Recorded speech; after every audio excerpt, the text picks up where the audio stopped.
আসসালামু আলাইকুম ওয়া রাহমাতুল্লাহ। নির্যাতন এবং হেফাজতে মৃত্যু নিবারণ আইন 2013 সনের 50 নং আইন। নির্যাতন এবং অন্যান্য নিষ্ঠুর, অমানবিক অথবা অমর্যাদাকর আচরণ অথবা শাস্তির বিরুদ্ধে জাতিসংঘ সনদের কার্যকারিতা প্রদানের লক্ষ্যে প্রণীত আইন। যেহেতু 1984 সালের 10 ডিসেম্বর নিউ ইয়র্কে নির্যাতন এবং অন্যান্য নিষ্ঠুর, অমানবিক, লাঞ্ছনাকর ব্যবহার অথবা দণ্ডবিরোধী একটি সনদ স্বাক্ষরিত হইয়াছে এবং যেহেতু 1998 সালের 5 অক্টোবর স্বাক্ষরিত দলিলের মাধ্যমে উক্ত সনদে বাংলাদেশও অংশীদার হইয়াছে এবং যেহেতু গণপ্রজাতন্ত্রী বাংলাদেশ সংবিধানের 35-5 অনুচ্ছেদ নির্যাতন এবং নিষ্ঠুর, অমানবিক, লাঞ্ছনাকর ব্যবহার ও দণ্ড মৌলিকভাবে নিষিদ্ধ করিয়াছে এবং যেহেতু জাতিসংঘ সনদের 2-1 ও 4 অনুচ্ছেদের নির্যাতন, নিষ্ঠুর, মানবিক ও লাঞ্ছনাকর ব্যবহার ও দণ্ড অপরাধ হিসেবে বিবেচনা করিয়া নিজ নিজ দেশে আইন প্রণয়নের দাবি করে এবং যেহেতু বাংলাদেশে উপরিউক্ত সনদে বর্ণিত অঙ্গীকারসমূহে কার্যকারিতা প্রদানে আইনি বিধান প্রণয়ন করা সমীচীন ও প্রয়োজনীয়, সেহেতু এত দ্বারা নিম্নরূপ আইন করা হইল। ধারা 1 সংক্ষিপ্ত শিরোনাম: এ আইন নির্যাতন এবং হেফাজতে মৃত্যু নিবারণ আইন 2013 নামে অভিহিত হইবে। উপধারা 2 ইহা অবিলম্বেই কার্যকর হইবে। ধারা 2 সংজ্ঞা: বিষয় বা প্রসঙ্গের পরিপন্থী কোনো কিছু না থাকলে এ আইনে। উপধারার 1 অভিযোগকারী অর্থ এ আইনের অধীনে কোনো অভিযোগ উত্থাপনকারী কোনো ব্যক্তি। 2 সনদ অর্থ 1984 সালের 10 ডিসেম্বর নিউ ইয়র্কে স্বাক্ষরিত নির্যাতন এবং অন্যান্য নিষ্ঠুর, অমানবিক, লাঞ্ছনাকর ব্যবহার অথবা দণ্ডবিরোধী সনদ। উপধারা 3 সরকারি কর্মকর্তা অর্থ প্রজাতন্ত্রের বেতনভুক্ত কোনো কর্মকর্তা বা কর্মচারী। উপধারা 4 আইন প্রয়োগকারী সংস্থা অর্থ police, rapid action battalion, border guard Bangladesh, customs, immigration, অপরাধ তদন্ত বিভাগ, সিআইডি, বিশেষ শাখা, গোয়েন্দা শাখা, আনসার, বিজিবি ও কোস্টগার্ড সহ দেশের আইন প্রয়োগ ও বলবৎকারী সরকারি কোনো সংস্থা। উপধারা 5 সশস্ত্র বাহিনী অর্থ সেনা, নৌ, বিমান বাহিনী অথবা অপর কোনো রাষ্ট্রীয় ইউনিট যাহা বাংলাদেশ প্রতিরক্ষার জন্য গঠিত। উপধারা 6 নির্যাতন অর্থ কষ্ট হয় এমন কোন ধরনের শারীরিক ও মানসিক নির্যাতন এতদ ব্যতীত। উপধারা ক কোনো ব্যক্তি বা অপর কোনো ব্যক্তির নিকট হইতে তথ্য অথবা স্বীকারোক্তি আদায়ে। খ সন্দেহভাজন অথবা অপরাধী কোনো ব্যক্তিকে শাস্তি প্রদানে। গ কোনো ব্যক্তি অথবা তাহার মাধ্যমে অপর কোনো ব্যক্তিকে ভয়ভীতি দেখানো। ঘ বৈষম্যের ভিত্তিতে কারো প্ররোচনা বা উস্কানি, কারো সম্মতিক্রমে অথবা নিজ ক্ষমতা বলে কোনো সরকারি কর্মকর্তা অথবা সরকারি ক্ষমতা বলে এইরূপ কর্ম সাধন ও নির্যাতন হিসাবে গণ্য হইবে। উপধারা 7 হেফাজতে মৃত্যু অর্থ সরকারি কোনো কর্মকর্তার হেফাজতে কোনো ব্যক্তির মৃত্যু। ইহা ছাড়া হেফাজতে মৃত্যু বলিতে অবৈধ আটক আদেশ, আইন প্রয়োগকারী সংস্থা কর্তৃক গ্রেফতারকালে কোনো ব্যক্তির মৃত্যুকেও নির্দেশ করিবে। কোনো মামলায় সাক্ষী হোক বা না হোক জিজ্ঞাসাবাদকালে মৃত্যু হেফাজতে মৃত্যুর অন্তর্ভুক্ত হইবে। উপধারা 8 ক্ষতিগ্রস্ত অথবা সংক্ষুব্ধ ব্যক্তি অর্থ ওই ব্যক্তি যাহাকে এই আইনে অধীনে তাহার উপর অথবা তাহার সংশ্লিষ্ট বা উদ্বিগ্ন এমন কারো উপর নির্যাতন করা হইয়াছে। ধারা 3 আইনের প্রাধান্য আপাতত বলবৎ অন্য কোনো আইনে যাহা কিছুই থাকুক না কেন এই আইনের বিধানাবলী প্রাধান্য পাইবে। ধারা 4 আদালতের অপরাধের অভিযোগ। ফৌজদারি কার্যবিধি 1898 কোড অফ ক্রিমিনাল প্রসিডিওর 1899 এ যাহা কিছু থাকুক না কেন তাহা সত্ত্বেও আইনের এখতিয়ারাধীন কোনো আদালতের সামনে কোনো ব্যক্তি যদি অভিযোগ করে যে তাহাকে নির্যাতন করা হইয়াছে, তাহা হইলে উক্ত আদালত ক তাৎক্ষণিকভাবে ওই ব্যক্তির বিবৃতি লিপিবদ্ধ করিবেন। খ একজন রেজিস্টার্ড চিকিৎসক দ্বারা অবিলম্বে তাহার দেহ পরীক্ষার আদেশ দিবেন। গ অভিযোগকারী মহিলা হইলে রেজিস্টার্ড মহিলা চিকিৎসক দ্বারা পরীক্ষা করিবার ব্যবস্থা করিবেন। উপধারা 2 চিকিৎসক অভিযোগকারী ব্যক্তির দেহের জখম ও নির্যাতনের চিহ্ন এবং নির্যাতনের সম্ভাব্য সময় উল্লেখপূর্বক 24 ঘন্টার মধ্যে উহার একটি রিপোর্ট তৈরি করবেন। উপধারা 3 উপধারা 2 অনুযায়ী সংশ্লিষ্ট চিকিৎসক প্রস্তুতকৃত রিপোর্টের একটি কপি অভিযোগকারী অথবা তাহার মনোনীত ব্যক্তিকে এবং আদালতে পেশ করিবেন। উপধারা 4 চিকিৎসক যদি এমন পরামর্শ দেন যে পরীক্ষাকৃত ব্যক্তি চিকিৎসা প্রয়োজন, তাহা হইলে আদালত ওই ব্যক্তিকে হাসপাতালে ভর্তি করিবার নির্দেশ প্রদান করিবেন। ধারা 5 আদালত কর্তৃক মামলা দায়েরের নির্দেশ দান।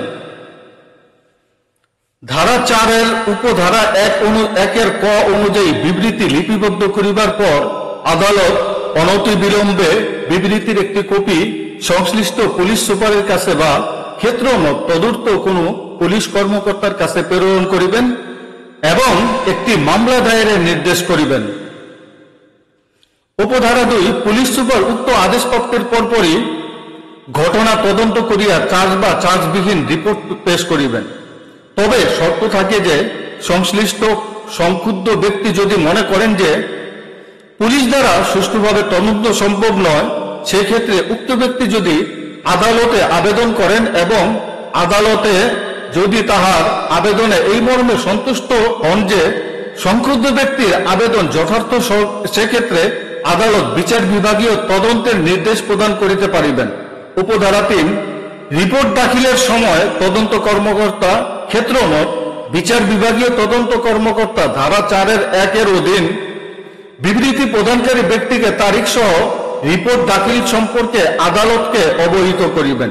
উপধারা 4 উপরিল্লিখিত উপধারা 3 এর অধীন নোটিশপ্রাপ্ত কোনো ব্যক্তি নোটিশ গ্রহণের 30 দিনের মধ্যে নিজে ব্যক্তিগতভাবে অথবা আইনজীবী মারফত আদালতে আপত্তি জানাইতে পারিবেন। উপধারা 5 আদালত সংগঠিত অপরাধের সঙ্গে জড়িত ব্যক্তির পদমর্যাদা নিম্নে নহে এমন পদমর্যাদার কোন পুলিশ অফিসারকে মামলার তদন্ত অনুষ্ঠানের নির্দেশ প্রদান করিবেন। ধারা 6 কোন তৃতীয় পক্ষ দ্বারা অভিযোগ কোন ব্যক্তিকে অন্য কোন ব্যক্তি নির্যাতন করিয়াছে বা করিতেছে এইরূপ কোন তথ্য তৃতীয় কোন ব্যক্তি আদালতকে অবহিত করিলে আদালত ধারা 5 মোতাবেক অভিযোগকারীর বিবৃতির উপর নিজের মন্তব্য লিপিবদ্ধ করিয়া উক্ত ব্যক্তির নিরাপত্তা বিধান করিবেন। উপধারা 2 যদি অভিযোগকারীর বক্তব্যে আদালত এই মর্মে সন্তুষ্ট হন যে ঘটনাস্থলে পরিদর্শন করা প্রয়োজন, তাহা হইলে আদালত উক্ত ঘটনাস্থল পরিদর্শন করিতে পারিবেন। ধারা 7 অভিযোগের অপরাপর ধরন। ধারা 5 ও 6 বর্ণিত প্রক্রিয়া ছাড়া কোনো ব্যক্তি ক্ষতিগ্রস্ত না হওয়া সত্ত্বেও তৃতীয় কোনো ব্যক্তি দায়রা জজ আদালতে অথবা পুলিশ সুপারের নিচে নয় এমন কোন পুলিশ কর্মকর্তার নিকট নির্যাতনের অভিযোগ দাখিল করিতে পারিবে। উপধারা 2 উপধারা 1 বর্ণিত এই ধরনের কোন অভিযোগ পাওয়ার পর পুলিশ সুপার অথবা তাহার চেয়ে ঊর্ধ্বতন পদমর্যাদার কোন অফিসার তাৎক্ষণিক একটি মামলা দায়ের অভিযোগকারীর বক্তব্য রেকর্ড করিবেন এবং মামলার নম্বর সহ এই অভিযোগের ব্যাপারে কি কি ব্যবস্থা গ্রহণ করা যাইতে পারে উহা অভিযোগকারীকে অবহিত করিবেন। উপধারা 3 উপরে বর্ণিত উপধারা 2 মোতাবেক অভিযোগের বিরুদ্ধে ব্যবস্থা গ্রহণকারী পুলিশ সুপার অথবা তাহার ঊর্ধ্বতন কর্মকর্তা অভিযোগ দায়েরের 24 ঘন্টার মধ্যে দায়রা জজ আদালতে একটি রিপোর্ট পেশ করিবেন। ধারা 8 অপরাধের তদন্ত। ফৌজদারি কার্যবিধিতে ভিন্নতর যাহাই কিছু থাকুক না কেন এই আইনের অধীনে কোনো অপরাধের তদন্ত প্রথম অভিযোগ লিপিবদ্ধ করিবার তারিখ হইতে পরবর্তী 90 কার্য দিবসের মধ্যে সম্পন্ন করিতে হইবে। উপধারা 2 কোন যুক্তিসঙ্গত কারণে উপধারা 1 উল্লেখিত সময়ের মধ্যে তদন্ত কার্য সম্পন্ন করা সম্ভব না হইলে তদন্তকারী কর্মকর্তা ব্যক্তিগতভাবে আদালতে উপস্থিত হইয়া বিলম্বের কারণ ব্যাখ্যা করিবেন। উপধারা 3 আদালত ক্ষতিগ্রস্ত সংক্ষুব্ধ ব্যক্তিদের শুনানি গ্রহণ করিয়া 30 দিনের মধ্যে সময় বৃদ্ধি বৃদ্ধির বিষয়টি নিষ্পত্তি করিবেন। ধারা ৯ ফৌজদারি কার্যবিধির প্রয়োগ। এই আইনে ভিন্ন রূপ কিছু না থাকিলে কোনো অপরাধের অভিযোগ দায়ের, তদন্ত, বিচার ও নিষ্পত্তির ক্ষেত্রে কোড অফ ক্রিমিনাল প্রসিডিউর 1898 এর বিধানসমূহ প্রযোজ্য হইবে। ধারা ১০ অপরাধ বিচারার্থ গ্রহণ ইত্যাদি। এই আইনের অধীন দণ্ডনীয় সকল অপরাধ বিচারার্থ গ্রহণীয়, কগনিজেবল ও আপোষযোগ্য, নন কগনিজেবল ও জামিনযোগ্য, জামিন অযোগ্য, নন কগনিজেবল হইবে। উপধারা ২ উপধারা ৩ এর বিধান সাপেক্ষে এ আইনের অধীন শাস্তিযোগ্য অপরাধ সংগঠনে জড়িত মূল এবং প্রত্যক্ষভাবে অভিযুক্ত কোনো ব্যক্তিকে জামিনে মুক্তি দেওয়া হইবে না, যদি ক তাহাকে মুক্তি দেওয়ার আবেদনের উপর অভিযোগকারী পক্ষকে শুনানির সুযোগ দেওয়া না হয় এবং খ তাহার বিরুদ্ধে আনিত অভিযোগে তিনি দোষী সাব্যস্ত হওয়ার যুক্তিসঙ্গত কারণ রহিয়াছে মর্মে আদালত সন্তুষ্ট হন। উপধারা ৩ উপধারা ২ এ উল্লিখিত কোনো ব্যক্তি নারী বা শারীরিকভাবে অসুস্থ, সিক অর ইনফর্ম হইলে সেই ক্ষেত্রে উক্ত ব্যক্তিকে জামিনে মুক্তি দেওয়ার কারণে ন্যায় বিচার বিঘ্নিত হইবে না মর্মে আদালত সন্তুষ্ট হইলে তাহাকে জামিনে মুক্তি দেওয়া যাইবে। উপধারা ৪ উপধারা ২ এ উল্লিখিত ব্যক্তি ব্যতীত এ আইনের অধীন অপরাধ সংগঠনের জন্য অভিযুক্ত অন্য কোনো ব্যক্তিকে জামিনে মুক্তি দেওয়া ন্যায়সঙ্গত হইবে মর্মে আদালত সন্তুষ্ট হইলে তন্মর্মে কারণ লিপিবদ্ধ করিয়া সংশ্লিষ্ট ব্যক্তিকে জামিনে মুক্তি দিতে পারিবে। ধারা ১১ নিরাপত্তার বিধান। অভিযোগকারী কোনো ব্যক্তি এ আইনের অধীন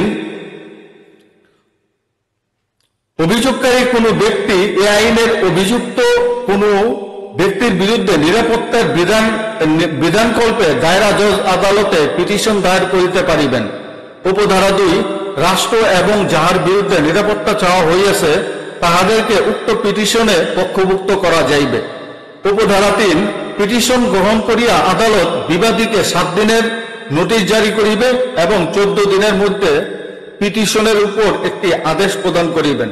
উপধারা ৪ উপরে উল্লেখিত উপধারা ১ এ বর্ণিত এ ধরনের কোনো মামলা নিষ্পত্তিকালে আদালত প্রয়োজন বোধে ওই ব্যক্তির বিরুদ্ধে অনন্য ৭ দিনের মধ্যে অন্তরীণ আদেশ দিতে পারিবে এবং সময়ে সময়ে উহা বৃদ্ধি করিতে পারিবেন। উপধারা ৫ আদালত এই আইনের অধীনে শাস্তিযোগ্য অপরাধের তদন্ত কর্মকর্তাদের আদালতের আদেশ পালন নিশ্চিত করিবার নির্দেশ দিতে পারিবেন।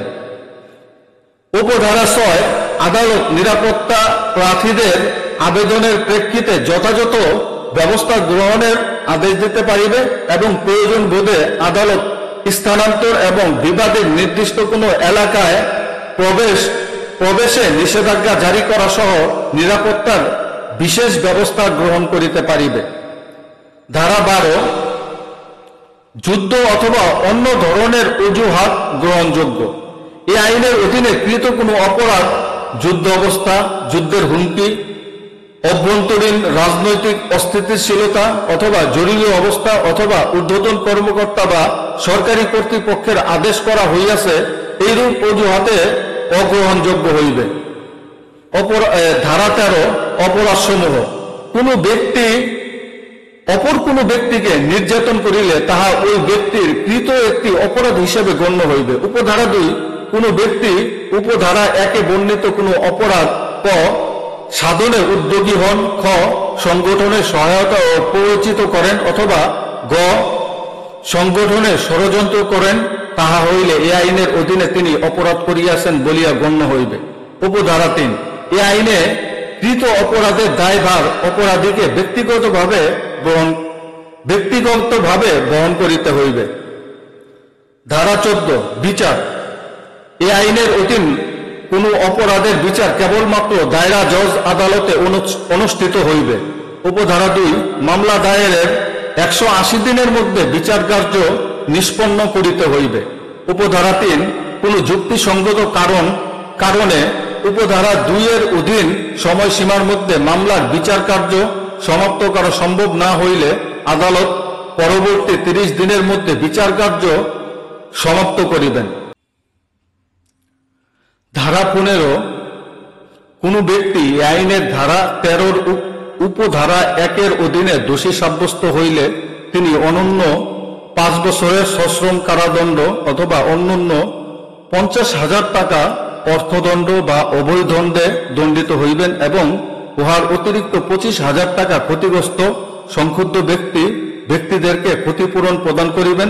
উপধারা 2, কোনো ব্যক্তি অন্য কোনো ব্যক্তিকে যদি নির্যাতন করেন এবং উক্ত নির্যাতনের ফলে উক্ত ব্যক্তি যদি মৃত্যুবরণ করেন, তাহা হইলে নির্যাতনকারী এই আইনের ধারা 13 উপধারা 1 অনুযায়ী অপরাধ করিয়াছে বলিয়া গণ্য হইবে এবং তজ্জন্য তিনি অন্যান্য যাবজ্জীবন সশ্রম কারাদণ্ড অথবা অন্যান্য 1 লক্ষ টাকা অর্থদণ্ড বা অভয়দণ্ডে দণ্ডিত হইবেন এবং উহার অতিরিক্ত 2 লক্ষ টাকা ক্ষতিগ্রস্ত সংক্ষুব্ধ ব্যক্তিদেরকে ক্ষতিপূরণ প্রদান করিবেন। উপধারা 3, কোন ব্যক্তি এই আইনের ধারা 13 উপধারা 2 এর অধীনে দোষী সাব্যস্ত হইলে তিনি অন্যান্য 2 বছরের সশ্রম কারাদণ্ড অথবা অন্যান্য 20,000 টাকা অর্থদণ্ড বা অভয়দণ্ডে দণ্ডিত হইবেন। উপধারা 4, এই আইনের অধীনে কোনো অপরাধের জন্য সাজাপ্রাপ্ত কোনো ব্যক্তিকে দণ্ড ঘোষণার দিন থেকে 14 দিনের মধ্যে উপধারা 1, 2 ও 3 বর্ণিত অর্থ বিচারিক আদালতে জমা দিতে হইবে। এইরূপ আবশ্যিকতা পূরণ ব্যতীত এই আইনের আওতায় কোনো অপরাধের দণ্ডের বিরুদ্ধে কোনো আপিল করা যাইবে না। ধারা 16, আপিল। এই আইনের অধীন অপরাধের দণ্ডাদেশের বিরুদ্ধে হাইকোর্ট বিভাগে আপিল করা যাইবে। উপধারা 2, ক্ষতিগ্রস্ত সংক্ষুব্ধ ব্যক্তিরাও আপিল অথবা রিভিউর জন্য ঊর্ধ্বতন আদালতের দ্বারস্থ হইতে পারিবে। ধারা 17, অনাগরিক। এই আইনের অধীনে কৃত কোনো অপরাধের জন্য যদি বাংলাদেশের নাগরিক নয় এমন কাউকে গ্রেফতার করা হয়, সেক্ষেত্রে উক্ত ব্যক্তি বাংলাদেশে অবস্থিত তাহার দেশের হাইকমিশনারের সহিত বাংলাদেশে তাহার দেশের হাইকমিশনার না থাকিলে পার্শ্ববর্তী দেশে অবস্থিত তাহার দেশের হাইকমিশনের সহিত যোগাযোগ রক্ষা করিতে পারিবে। ধারা 18, প্রত্যর্পণ। এই আইনের অধীনে কৃত কোনো অপরাধের জন্য যদি বাংলাদেশের নাগরিক নয় এমন কাউকে গ্রেফতার করা হয়, সেক্ষেত্রে পররাষ্ট্র মন্ত্রণালয় সংশ্লিষ্ট দেশের কর্তৃপক্ষকে উক্ত অপরাধের বিচারের নিমিত্তে তাহাকে প্রত্যর্পণ করিতে অনুরোধ জানাইবে। উপধারা 2, নির্যাতনের অভিযুক্ত বাংলাদেশের নাগরিক নয় এমন কোন ব্যক্তিকে প্রত্যর্পণের জন্য অপর কোন দেশের সরকার বাংলাদেশের সরকারকে অনুরোধ জানাইলে এই বিষয়ে পররাষ্ট্র মন্ত্রণালয়ের দায়িত্বপ্রাপ্ত বিভাগ অনুরোধ জ্ঞাপনকারী দেশকে বাংলাদেশ সরকারের গৃহীত অথবা প্রস্তাবিত ব্যবস্থা সম্পর্কে তাৎক্ষণিকভাবে উক্ত ব্যক্তির বিচার অথবা প্রত্যর্পণ সম্পর্কে অবহিত করিবে।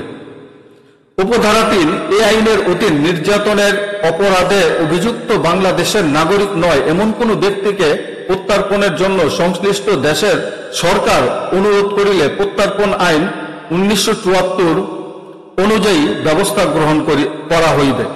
উপধারা 4, বাংলাদেশ সরকারের সঙ্গে অপর যেসব দেশের সরকারের প্রত্যর্পণ ব্যবস্থা রহিয়াছে, সেই ব্যবস্থার মধ্যে সনদে উল্লিখিত নির্যাতন এবং নির্যাতনের সহায়তা, প্ররোচনা অথবা ষড়যন্ত্রের সংজ্ঞা বিধৃত রহিয়াছে বলিয়া ধরিয়া নেওয়া হইবে। উপধারা 5, যে সকল দেশের সহিত বাংলাদেশের প্রত্যর্পণ চুক্তি নেই, সেই সকল দেশের কোন ব্যক্তির বিরুদ্ধে অভিযোগ আনয়ন করা হইলে প্রত্যর্পণ আইন 1974 অনুযায়ী ব্যবস্থা গ্রহণ করা হইবে। উপধারা 6, নির্যাতন অপরাধের ক্ষেত্রে কোনো ব্যক্তির বিরুদ্ধে ফৌজদারি মামলা দায়েরের জন্য প্রয়োজনীয় সাক্ষ্য প্রমাণ সেই দেশের সংশ্লিষ্ট কর্তৃপক্ষকে সরকার সরবরাহ করিতে পারিবে। ধারা 19, ব্যক্তিগত দায়বদ্ধতা ও অপ্রত্যক্ষ প্রমাণ।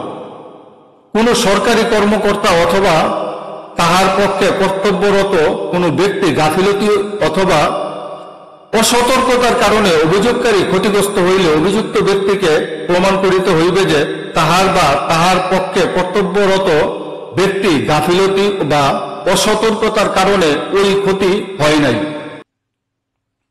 ধারা 20 বিধি প্রণয়নের ক্ষমতা।